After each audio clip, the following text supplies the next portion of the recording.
नमस्कार दोस्तों, आपका स्वागत है मेरे यूट्यूब चैनल स्टडी वॉलेट में। मैं आपको बीए ऑनर्स राजनीति विज्ञान सेमेस्टर 4th है जो पढ़ाने वाला हूँ, जिसमें बुक है आपकी तुलनात्मक परिदृश्य में राजनीति प्रक्रिया और संस्थाएं। यह आप मेरे माध्यम से पढ़ेंगे, जिसमें अध्ययन सामग्री 1 से 5 तक।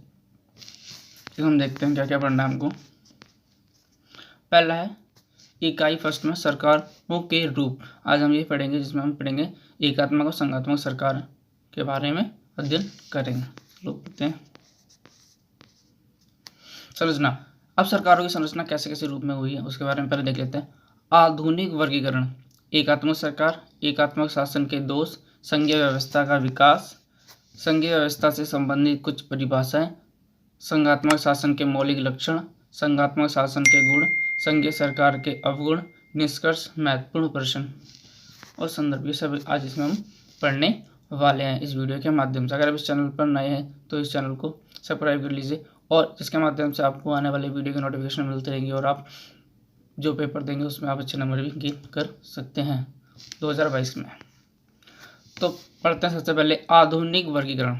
अरस्तु ने यूनानी नगर राज्यों के अनुसार सरकारों का वर्गीकरण किया था। जो अरस्तु है, इन्होंने क्या किया, आधुनिक काल में जो पुराने टाइम से सरकारें चली आ रही थी उसके हिसाब से ही सरकारों का वर्गीकरण करना शुरू किया था, जो आधुनिक समय में सटीक नहीं है। पर अगर आप आज के टाइम पे देखिए तो ये सही नहीं बैठता जो पुराने टाइम की सरकारों का वर्गीकरण है। परंतु अरस्तु का वर्गीकरण एक परंपरा के रूप उभरा, जिसने आधुनिक सरकारों के वर्गीकरण का मार्गदर्शन किया। 20वीं शताब्दी के कुछ प्रमुख विद्वानों ने राजनीति व्यवस्थाओं के विविध प्रकारों को उजागर किया। सर्वप्रथम जी आमंड ने राजनीति व्यवस्था का वर्णन किया। उन्होंने राजनीति व्यवस्था को 3 भागों में व्यक्त किया। तो ये जी आमंड है, इन्होंने राजनीति व्यवस्था का वर्णन किया और इसे 3 हिस्सों में विभाजित किया। प्रथम है ये व्यवस्था है जहाँ कबीलाई शासन देखने को मिलता है। यहाँ पे मिस्टेक बहुत हो रही है बुक में, देखिए। तो ये जो पहले है, इन्होंने कहा है कि पहले के जो शासन चलते थे वो कबीलाओं में चलते थे, क्योंकि उस टाइम पे लोग जो होते थे कबीलाओं में रहते थे। जैसे खानाबदोश लोग होते हैं कबीलाओं में घूमते रहते हैं, वैसे ही लोग जनजाति लोग हो गए, ये सारे कबीलाओं में आपस में रहते थे। तो उस टाइम में जो शासन व्यवस्था होता था उसी हिसाब से चलती थी, क्योंकि उसमें से किसी भी सदस्य को क्या करते थे, सबसे उम्र में ज़्यादा हो उसको क्या बना देते थे, मुखिया बना देते थे, और उसी के अधीन शासन पूरा किया जाता था।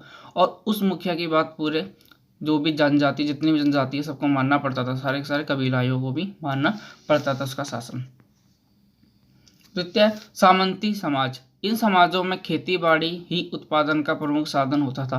तो एक सामंती समाज, इसके अंदर क्या होता था, खेती बाड़ी पे ही डिपेंडेंट सभी रहते थे। तीसरा है आपका राजनीति व्यवस्था के 2 रूप देखने को मिलते हैं। इसमें हम राजनीति व्यवस्था के जो रूप हैं उसके बारे में जानेंगे। पहला रूप है लोकतांत्रिक व्यवस्था, जिसके अंतर्गत ब्रिटेन, अमेरिका, फ्रांस आदि देशों को रखा गया है। इन देशों की व्यवस्था न केवल लोकतांत्रिक है बल्कि आधुनिक व गतिशील भी है। अगर आप देखिए जो ब्रिटेन और अमेरिका, फ्रांस है, ये लोकतांत्रिक देश हैं, और आज के टाइम में इनकी जो लोकतांत्रिक है बल्कि आधुनिक व गतिशील भी हो रहे बड़ी तेजी से, क्योंकि इनका विकास बड़ी तेजी से होता जा रहा है। सेकेंड है सत्तावादी राजनीति व्यवस्था, जिनके अंतर्गत पूर्व सोवियत संघ, नाजी, जर्मन और स्पेन आते हैं। देखिए जी, सोवियत संघ जिसका 1991 में विघटन हुआ था, इसमें 71 साल तक एक पार्टी नहीं, 70-71 साल तक एक ही पार्टी का शासन रहा था। जर्मन हो गया, नाजी हो गया, जहाँ पे हिटलर का शासन रहा। तो ये क्या है, तानाशाही व्यवस्था है सारी सारी। सैनिक तानाशाही वाले देशों को भी सत्तावादी व्यवस्था के अंतर्गत रखा जाता है। जैसे आप देख सकते हैं अभी अरब स्प्रिंग जो हुआ था, अरब के स्टेटों में क्या था, कई वर्षों तक एक ही पार्टी जो शासन करते थे, राजा महाराजा शासन करते आ रहे हैं। तो ये क्या सत्तावादी व्यवस्था हो जाती है। तुलनात्मक राजनीति व्यवस्था के वर्गीकरण में एलन आर बॉल ने भी भूमिका निभाई। उनके अनुसार राजनीति व्यवस्था के 4 प्रकार होते हैं। तो उन्होंने कहा है कि राजनीति व्यवस्था जो है 4 टाइप्स में चलती है, जैसे उदार लोकतांत्रिक व्यवस्था, साम्यवादी व्यवस्था और सत्तावादी व्यवस्था, और लास्ट है उत्तर साम्यवादी व्यवस्था। जो पहली व्यवस्था है, इसमें आप देख सकते हैं, इसमें जो सरकार का निर्माण होता है वो लोकतांत्रिक तरीके से और उसका संचालन भी लोकतांत्रिक तरीके से होता है। दूसरी आपकी साम्यवादी व्यवस्था। इस व्यवस्था में समतामूलक समाज और संसाधनों पर समाज का नियंत्रण और वितरण या हो उत्पादन, उसमें सभी पर समाज का नियंत्रण होता। सत्तावादी व्यवस्था आपने देखी होगी, जर्मन हो गया, सोवियत संघ हो गया, इसमें सारी सत्तावादी व्यवस्था चलती आ रही थी जो तानाशाही होती है। उत्तर साम्यवादी व्यवस्था, इन देशों के पास कोई भी व्यवस्था नहीं थी, इसलिए इन्होंने लोकतांत्रिक और पूंजीवादी व्यवस्था को अपनाया, इसी व्यवस्था को ही उत्तर साम्यवादी व्यवस्था कहते हैं। आर्मंड एवं एलन बॉल द्वारा सरकारों के वर्गीकरण को अपने समय की स्थिति अनुकूल वर्गीकृत किया गया था। इन विचारकों ने सरकार के वर्गीकरण के आधार वर्तमान में हम सरकार के विभिन्न रूपों की चर्चा कर सकते हैं, जिसमें निम्नलिखित रूप सम्मिलित हैं। देखते हैं वर्तमान में सरकारी कैसे कैसे रूप होते हैं। एकात्मक और संघात्मक प्रणालियां, लोकतांत्रिक और सत्तावादी प्रणाली, पूंजीवादी और समाजवादी प्रणाली, संसदीय और अध्यय प्रणाली। पहली प्रणाली है एकात्मक और संघात्मक सरकार। अब हम पढ़ेंगे एकात्मक सरकार होती कैसी है। हरमन फाइनर के शब्दों में एकात्मक सरकार वह है जिसमें सभी शक्तियां और अधिकार एवं केंद्र सत्ता के पास होते हैं। आप इसमें देखिए, जो ये आपकी एकात्मक सरकार, इसमें सारी शक्तियां केंद्र के पास होती हैं जितनी भी हैं। एकात्मक सरकार में केंद्र और उसके एजेंट कानूनी दृष्टि से सर्वशक्तिमान होते हैं। और इसके अंदर क्या होता है, सर्वशक्तिमान कौन होता है, कानून की नज़र में केंद्र और उसके एजेंट जो उसने नियुक्त किए होते हैं। एवी डाइसी के शब्दों में एकात्मक ऐसे राजनीतिक संगठन का संकेत देती है जिसमें एक केंद्र शक्ति नियम पूर्वक सर्वोच्च विधायी सत्ता का प्रयोग करता है।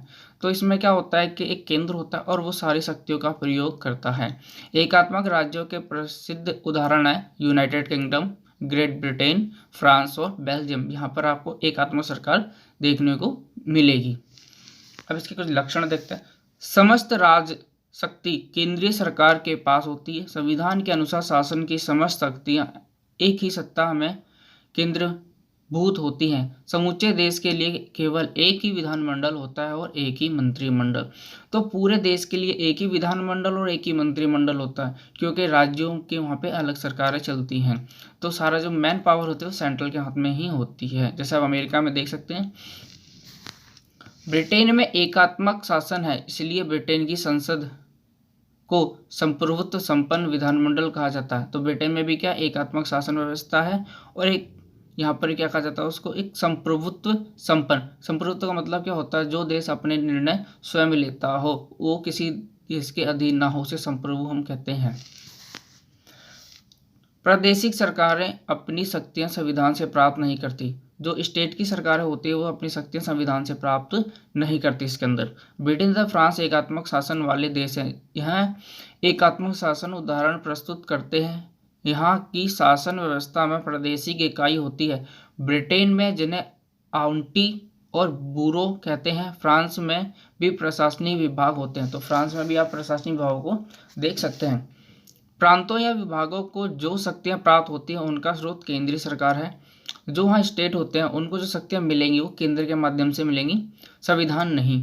केंद्रीय सरकार प्रांतों तथा इकाइयों की शक्ति को कभी भी छीन या रद्द कर सकता है। जो सेंट्रल होता है वो कभी भी इनकी शक्तियों को छीन सकता है और रद्द कर सकता है राज्य की सरकारों की शक्तियों को। थर्ड है लचीला संविधान। तो यहाँ संविधान कैसा बना होता है, लचीला होता है। एकात्मक शासन में संविधान में संशोधन की प्रक्रिया बहुत ही लचीली होती है। यहाँ पर संविधान में संशोधन करना उतना ही सरल होता है जितना एक साधारण कानून को बनाना तथा रद्द करना होता है। भारत का संविधान लचीला भी और कठोर भी है, लेकिन ब्रिटेन का संविधान देखिए क्या है, ये लचीला संविधान है। जैसा कोई कानून बनाना उसी प्रकार इसमें संशोधन भी आप कर सकते हो। फोर्थ है विशेष प्रकार की न्याय व्यवस्था का अभाव। एकात्मक शासन प्रणाली के अंतर्गत केंद्र सरकार ही सर्वोच्च होती है। यहाँ पर न्यायपालिका की भूमिका बहुत नगण्य होती है, मतलब नाम मात्र की होती है। और एकात्मक सरकार के अंतर्गत संविधान की अपने अनुसार बनाया जाता है। और एकात्मक सरकार जो होता है ना, उसमें संविधान कैसा बनाया जाता है, अपने अनुसार, जैसा आप चाहो वैसा ही संविधान बना लो। एकात्मक शासन के गुण, अब इसमें हम गुण देखेंगे क्या क्या गुण होते हैं इसकी। राष्ट्रीय एकता प्रभावी होती है, वह क्षेत्रीय, निर्जातीय व संकीर्ण हित प्रभावित नहीं हो पाते। तो सबसे ज़्यादा जो इफेक्ट डालता है वो राष्ट्र हित डालते हैं क्षेत्रीय हित के कंपेयर में। एकात्मक शासन के अंतर्गत सभी शक्तियां केंद्र में निहित होती हैं। अंतर्राष्ट्रीय निर्णय के लिए स्वयं केंद्र ही जिम्मेदार होता है। इकाइयों की कोई भूमिका नहीं होती, जितने भी राज्य उनकी भूमिका नहीं होती। जैसा भारत में देख लीजिए, जो अंतर्राष्ट्रीय निर्णय वो सेंट्रल लेता है। तो हमारा देश भी मान सकते कुछ निर्णयों में एकात्मक हो सकता है। अतः एकात्मक शासन के अंतर्गत राष्ट्रीय एकता मजबूत होती है। और आप ये देख सकते हैं कि इसमें राष्ट्रीय एकता भी क्या होती है, मजबूत होती है। क्यों? क्योंकि अगर सारे राज्य ही फैसले लेने लग जाएंगे तो देश का टूटने का डर रहता है। सेकंड है, कानून और प्रशासन के क्षेत्र में एक रूपता पूरे देश के लिए एक से कानून होते हैं। और आप ये देखिए कि कानून और प्रशासन के क्षेत्र में जो कानून बनेंगे वो सबके लिए इक्वल होंगे और सब जगह समान आदेशों को क्रियान्वित भी किया जाता है। विविध क्षेत्रों में विषमता या असंतुलन नहीं पाया जाता, और विषमता भी नहीं होती ना असंतुलन पाया जाता, संतुलन की स्थिति होती है वहाँ पर। संपूर्ण राज्य शक्ति केंद्र में केंद्रित होने के कारण स्थानीय सरकारों को केंद्र पर निर्भर रहना पड़ता है। जो स्थानीय सरकारें होती हैं उनको केंद्र पर निर्भर रहना पड़ता है, उनका कोई पृथक व स्वतंत्र अस्तित्व नहीं होता। इसलिए विविध क्षेत्रों में विषमता या असंतुलन पाया ही नहीं जाता। और आप जैसे भारत में देख सकते हैं, हमारा जो स्टेट है वो स्वतंत्र नहीं है, उनको केंद्र के माध्यम से ही चलना पड़ता है। तो यहाँ कहना चाहता है कि जो स्टेट होता है उनका कोई वजूद ही नहीं होता है। फोर है, एकात्मक व्यवस्था ज़्यादा लचीली होती है। तो एकात्मक व्यवस्था क्या होती है? लचीली ज़्यादा होती है। एकात्मक शासन प्रणाली में केंद्र सर्वा होता है। यहाँ पर सरकार परिस्थितियों के अनुसार संविधान में परिवर्तन की शक्ति रखती है। तो जो सरकार होती है वो जैसी जैसी परिस्थितियाँ आएंगी उसी अनुसार संविधान में क्या कर सकती है? चेंज भी या संशोधन भी कर सकती है। आप कमेंट बॉक्स में बता सकते हैं कि भारत में संविधान संशोधन कौन से अनुच्छेद में होता है। उदाहरण, ब्रिटेन, जापान, श्रीलंका, फ्रांस, इन देशों में एकात्मक शासन प्रणाली के अंतर्गत सर्वोच्च शक्ति केंद्र में निहित होती है। फिफ्थ है, आर्थिक विकास ज़्यादा प्रभावी होता है। एकात्मक शासन प्रणाली में केंद्र का उद्देश्य अधिक से अधिक आर्थिक विकास को बढ़ावा देना होता है। राज्य, प्रांतों तथा इकाइयों मजबूत तथा निर्णय लेने में सक्षम नहीं होती। जो वहाँ के स्टेट होते हैं वो निर्णय लेने में ज़्यादा सक्षम नहीं होते। केंद्र का उद्देश्य अधिक से अधिक आर्थिक विकास को बढ़ावा देना है। तो केंद्र का उद्देश्य क्या है? सिर्फ आर्थिक विकास को बढ़ावा देना। शासन व्यवस्था में व्यय कम होता है। तो जो शासन व्यवस्था चलती है उसमें जो पैसा खर्च होता है वो कम होता है। एकात्मक सरकार के अंतर्गत यह आवश्यक नहीं है कि सभी राज्यों में विधानमंडल तथा पृथक पृथक मंत्रिमंडल निर्वाचित किए जाएं।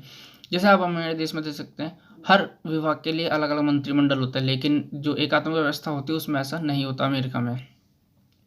अतः एकात्मक शासन प्रणाली में व्यय केंद्र सरकार की इच्छा पर निर्भर होता है और जो पैसा खर्च करने का काम होता है वो केंद्र सरकार के माध्यम से किया जाता है। दीर्घ निर्णय तथा तत्काल कार्रवाई। एकात्मक शासन के अंतर्गत निर्णय केंद्र सरकार के ही द्वारा लिए जाते हैं तथा उन्हीं के अधिकार क्षेत्र में आते हैं, और जितने भी निर्णय लेगा वो केंद्र सरकार लेगी और उसी के अधिकार क्षेत्र में ये आते हैं। ऐसे में राज्य सरकारें तथा स्थानीय सरकारों के निर्णय लेने का अधिकार है नहीं सरकार के निर्णय को अस्वीकार करने का। जो सेंट्रल का निर्णय होता है वो स्टेट को मानना पड़ता है, वो उसको मना नहीं कर सकता है। अब हम पढ़ते हैं एकात्मक शासन के दोष। फर्स्ट है स्वशासन की प्रकृति का अभाव। तो इसमें क्या होता है? स्वशासन होता है उसकी प्रकृति का अभाव पाया जाता है। देखते हैं, एकात्मक सरकार के अंतर्गत केंद्र की शक्तिशाली भूमिका होती है। तो आप एकात्मक शासन व्यवस्था में देखिए केंद्र सबसे पावरफुल होता है। जैसे आप अमेरिका में देख सकते हो, वहाँ एक एकात्मक शासन व्यवस्था है, तो वहाँ पे सबसे ज़्यादा पावर जो है ना सेंट्रल के पास है। स्टेटों के पास कोई पावर नहीं होती, नाम मात्र की पावर दे रखी होती स्टेट के पास। परिणाम स्वरूप विकेंद्रीकरण के लिए स्थान नहीं होता। विकेंद्रीकरण का मतलब क्या होता है कि शक्तियों का विभाजन। जैसे आप भारत में देख सकते हैं, शक्तियों का क्या कर रखा? विभाजन कर रखा। केंद्र के पास भी शक्तियाँ हैं, राज्य सरकार के पास भी शक्तियाँ, और हमारे यहाँ पे स्थानीय शासन के पास भी क्या है? शक्तियाँ पाई जाती हैं। किंतु समय के साथ एकात्मक शासन प्रणाली केंद्र की भूमिका थोड़ी ढीली हुई है। लेकिन जैसे जैसे समय बीतता गया एकात्मक शासन में भी आप देखिए कि केंद्र की जो पकड़ है या पावर है वो कम होती जा रही है।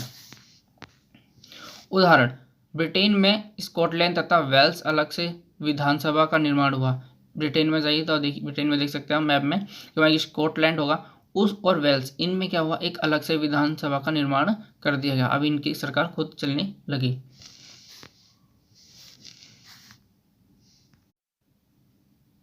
दूसरा पॉइंट है, केंद्रीय विधानमंडल के इर्द गिर्द ही कार्य किए जाते हैं। इस शासन प्रणाली के अंतर्गत सभी निर्णय केंद्र के अंतर्गत किए जाते हैं। परिणाम स्वरूप स्थानीय मामलों पर इतने अधिक प्रभावी निर्णय नहीं लिए जाते। राज्यों के विषय में राज्य सरकार ही भली भांति निर्णय ले सकती है। अगर आप देखिए हर फैसला केंद्र लेता है, लेकिन आप स्टेट में देखिए जो स्टेट के फैसले हैं वो स्टेट ही ले सकता है। क्यों? क्योंकि उसको पता होती है स्टेट में समस्या है, सेंट्रल को इतनी नहीं पता होती। क्यों? क्षेत्रीय समस्या को सिर्फ राज्य और स्थानीय शासन में अच्छी तरीके से समझ सकता है। थर्ड है केंद्रीयकृत नौकरशाही। न केवल प्रशासनिक बल्कि विधि निर्माण संबंधी शक्तियां भी सिविल अधिकारियों के हाथों में केंद्रित होती जा रही हैं। अब ये देखिए केंद्रीकृत नौकरशाही, तो नौकरशाही व्यवस्था जो होती है, आईएएस आईपीएस जो ऑफिसर होते हैं, ये क्या हो रखे हैं? केंद्रीकृत हो रखे हैं, मतलब सेंट्रल के माध्यम से इनका निर्णय लिए जाते हैं इनके ऊपर और इनको चलाया जाता है। फोर है केंद्रीय सरकार के द्वारा सत्ता का दुरुपयोग की संभावना होती है। आप देख सकते हैं कि जो सेंट्रल सरकार होती है उसके माध्यम से सत्ता का क्या हो रहा है? दुरुपयोग भी होता है। केंद्रीय सरकार को निरंकुशता की ओर बढ़ाने अधिक संकेत मिलते हैं। यह शासन प्रणाली पर न्यायालय और राज्य सरकारों का अंकुश नहीं होता। तो यहाँ पर जो शासन प्रणाली होती है उस पर न न्यायालय और न राज्य का अंकुश होता है। अतः सरकार बहुत अधिक प्रभावशाली होती है, फलस्वरूप अपने मनमाने ढंग से शक्तियों का उपयोग कर सकती है। तो सरकार क्या होती है? शक्तिशाली होती है और अपने फैसले को किसी भी तरीके से लागू कराने के लिए कुछ भी कर सकती है। फिफ्थ है जन कल्याण के मामले पर जनता का नियंत्रण नहीं होता। और जन कल्याण के जो कार्य होते हैं, ठीक है, उस पर जनता का नियंत्रण नहीं होता। शिक्षा, स्वास्थ्य, कृषि, चिकित्सा या जन कल्याण के मुद्दे पर जनता को अपने विचार प्रकट का अधिकार नहीं होता। केंद्र सरकार ही अपना निर्णय जनता पर थोपती है। तो जनता वह मुद्दे नहीं उठा सकते किसी भी मामले के, शिक्षा हो, स्वास्थ्य हो, कृषि हो, चिकित्सा हो, वहाँ पर सिर्फ उन पर कानून के माध्यम से, सेंट्रल के माध्यम से वो नियम बना के सिर्फ लागू किए जाते हैं। निष्कर्ष क्या इसमें? एकात्मक सरकार ब्रिटेन, फ्रांस, श्रीलंका, हॉलैंड में शासन प्रणाली के रूप विद्यमान है। इन देशों में लगातार केंद्र सरकार के मौजूद पंजों को ढीला करने के लिए आंदोलन होते रहे हैं। तो आप इन देशों में देख सकते हैं क्या हो रहा है कि आंदोलन चल रहे हैं, आंदोलन के माध्यम से जो केंद्र की पावर या शक्ति मान लो उसको कम किया जा रहा है धीमे धीमे आंदोलन के माध्यम से। आंदोलनों में इतनी पावर होती है, अच्छी अच्छी सरकारों की शक्तियाँ को हिला देते हैं और सरकारों को भी उखाड़ कर फेंक देते हैं, शक्तियों को भी कमज़ोर किया जा सकता है। इस चैनल पर जुड़े रहिए, आपको मैं नेक्स्ट वीडियो में पढ़ाऊंगा संघात्मक सरकार। आप कमेंट बॉक्स में अपनी राय भी दे सकते हो और आपको अगर किसी टॉपिक से सेपरेट वीडियो चाहिए तो कमेंट बॉक्स में लिख सकते हैं। धन्यवाद।